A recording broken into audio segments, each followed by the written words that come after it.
ସମସ୍ତଙ୍କୁ ଆମର YouTube channel ତରଫରୁ ଅନେକ ଅନେକ ଅଭିନନ୍ଦନ। ଆସନ୍ତୁ ନଜର ପକାଇବା କେଉଁ କେଉଁ କଲେଜରେ ଏବଂ କେଉଁ କେଉଁ ପୋଷ୍ଟରେ ଭ୍ୟାକେନ୍ସି ରହିଛି।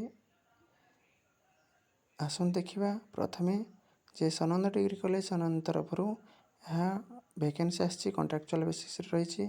ଏହା ଢେଙ୍କାନାଳ ଡିଷ୍ଟ୍ରିକ୍ଟରେ ବିଲଙ୍ଗ କରୁଛି।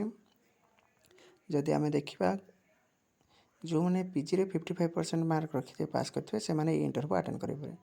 ଏହାର ଇଣ୍ଟରଭ୍ୟୁ ଡେଟ୍ ରହୁଛି 5/10/2025 ସଣ୍ଡେ ଦିନ ରହିଛି। ଏହାର ରିପୋର୍ଟିଂ ଟାଇମ୍ ରହିଛି 11ଟା AM ବେଳେ।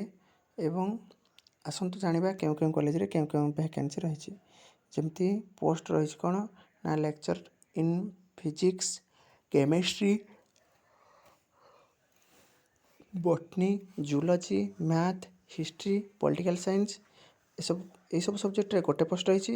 ଆଉ ଦେଖିବା ଯଦି ଓଡ଼ିଆରେ 2ଟା ପୋଷ୍ଟ, ଇଂଲିଶରେ 2ଟା ପୋଷ୍ଟ, କମ୍ପ୍ୟୁଟର, ଏଜୁକେସନ୍, ଫିଲୋସଫି ଏବଂ ସୋସିଓଲୋଜିରେ ଏସବୁ ଗୁଡ଼ିକରେ ମଧ୍ୟ ଗୋଟେ ଗୋଟେ ପୋଷ୍ଟ ରହିଛି।